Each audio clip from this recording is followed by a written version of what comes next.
Brigitte's lawyer stresses on the personal cost of this lawsuit.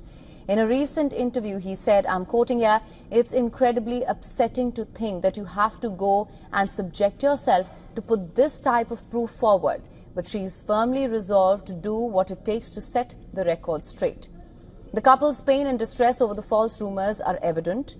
Macron himself shared how the false news amplified by Owens' powerful online platform had taken on a life of its own. He said the couple had been advised against suing, but the situation had grown so intense, particularly in the United States, that they had no choice but to act. Despite the legal action, Owens is in her usual defiant tone and has doubled down on her claim. She even argued that the Macron's legal efforts were a desperate public relations strategy. As the court proceedings unfold, this high-profile defamation case will not only have legal ramifications, it also raises questions about the limits of free speech and the power of social media in spreading false narratives. And Donald Trump's war on America's late-night comedians has claimed a new casualty. Popular late-night host Jimmy Kimmel's show was abruptly taken off air just hours after U.S. government threatened to cancel broadcasting licenses over comments Kimmel made about the killing of conservative influencer Charlie Kirk. The stunning decision by its ABC network to remove one of America's most influential late-night shows was blasted by critics as government censorship. But it was celebrated by the president himself. Donald Trump, who has had a long brush with comedians who mock him. On his Truth Social page, Trump posted, "Great news for America. Congratulations to ABC for finally having the courage to do what had to be done." The president, who also cheered in July when Stephen Colbert's show was cancelled, then turned his sight on two more rivals. Trump wrote that leaves Jimmy Fallon and Seth Meyers, two total losers on fake news NBC. Their ratings are horrible. Do it, NBC, he said. In Hollywood, where Kimmel's show is recorded, audience members were turned away at studio doors. Another audience member described the cancellation as deeply un-American.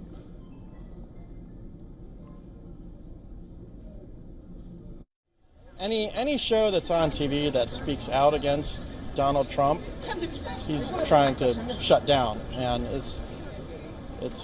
we're not losing our right to watch what we want to watch, but we're losing our freedom of speech. I mean, this is something that happens in Russia and North Korea and China and state-run TVs, stuff.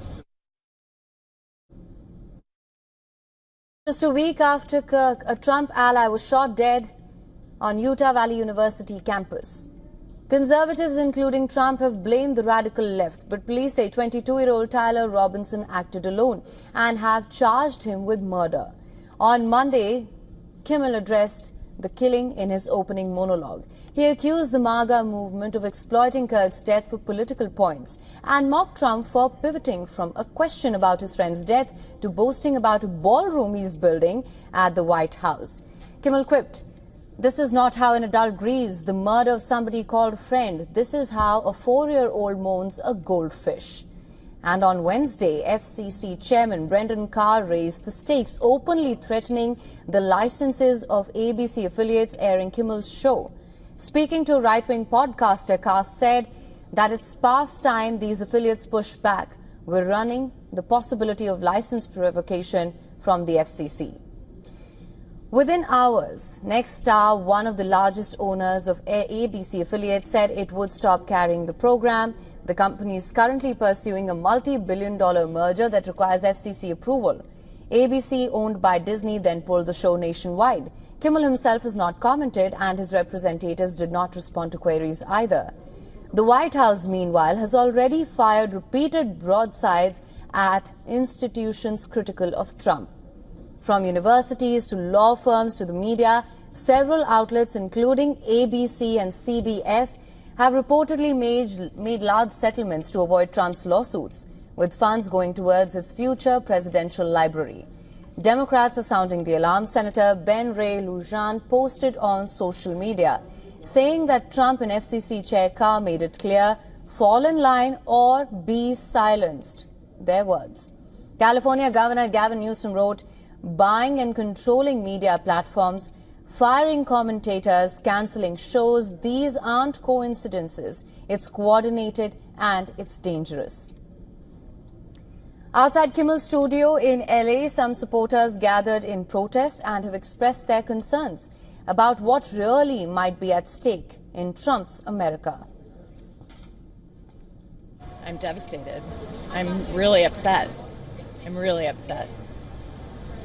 This is free speech.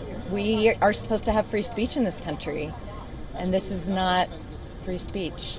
He didn't say anything wrong. I'm really upset. Now in Pakistan, a bombshell has just dropped. The Khyber Pakhtunkhwa chief Ali Amin Gandapur's advisor has made a startling revelation. Advisor to the Chief Minister on Accountability, retired Brigadier Muhammad Musaddiq Abbasi, revealed that according to a leaked Commonwealth Observer Group report, the elections in February 2024, were riddled with problems and it was stolen away from Imran Khan. He claimed that report didn't just highlight electoral chaos, it delivered a scathing indictment of Pakistan's institutional entanglement in politics. The report, Abbasi claims, calls for nothing less than a seismic shift, new binding rules of engagement for all state institutions, including the very powerful military. Its message is clear and uncompromising: to end political manipulation. The state must retreat from the shadows and restore true independence to Pakistan's fragile democratic machinery. Abbasi claims that the leaked report also calls for independent judiciary in Pakistan. Imran Khan's party, the Pakistan Tehreek-e-Insaf, has already demanded the release of Commonwealth Observer Group report on the 8th of February 2024 elections. PTI's demand comes after a news outlet claimed that foreign observer missions had allegedly buried the report after finding the irregularities in the poll process.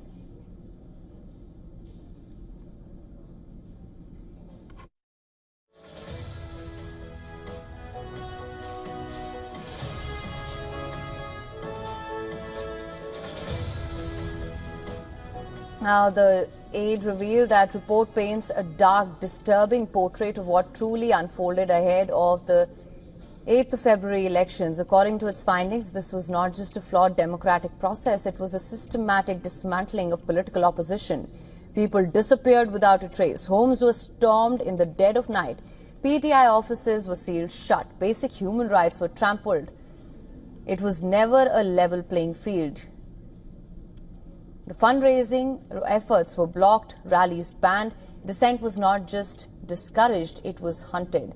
And at the heart of it all was one name, Imran Khan. The former Prime Minister was sentenced multiple times to keep him out of the elections, and the law was used as an organized weapon.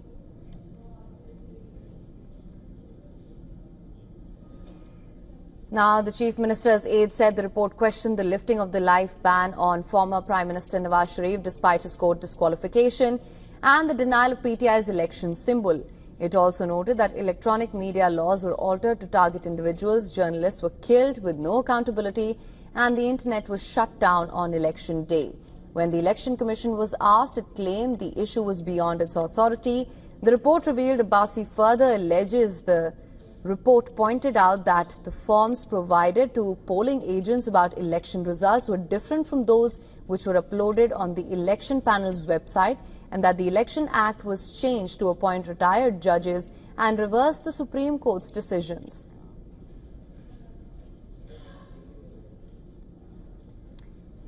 Abbasi didn't just stop there. He insists that according to the leaked report, the official Secret Act of Pakistan was changed after the 9th of May riots, and that too retrospectively to validate the illegal act of civilian trial in military courts as well as the trial of PTI founder Imran Khan in the Cypher case.